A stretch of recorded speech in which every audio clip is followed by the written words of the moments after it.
По факту аварии с участием двух пассажирских автобусов «Сад-гиганта» Ингушетия незамедлительно начато расследование. Виновные в этом дорожном происшествии будут отстранены от работы и понесут наказание.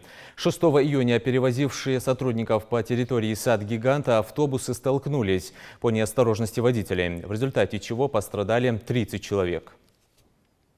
Был обычный рабочий день. Рабочий день закончился. Подъехал наш автобус, мы сели в автобус и нас стали вывозить с сада. А вот все остальное, был какой-то хлопок, и все, я больше ничего и не помню.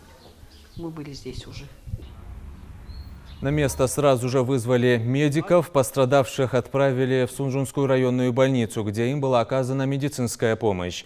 Администрация «Сада-гиганта» Ингушетия заверила, что окажет всю необходимую поддержку пострадавшим. 18 человек на данный момент госпитализировано, у которых, как я и раньше говорил, что диагнозы сотрясения головного мозга, переломы таза, верхних, нижних конечностей. Состояние больных средней тяжести и относительно удовлетворительное. На данный момент у нас находится один водитель, состояние его относительно удовлетворительное. Лечим.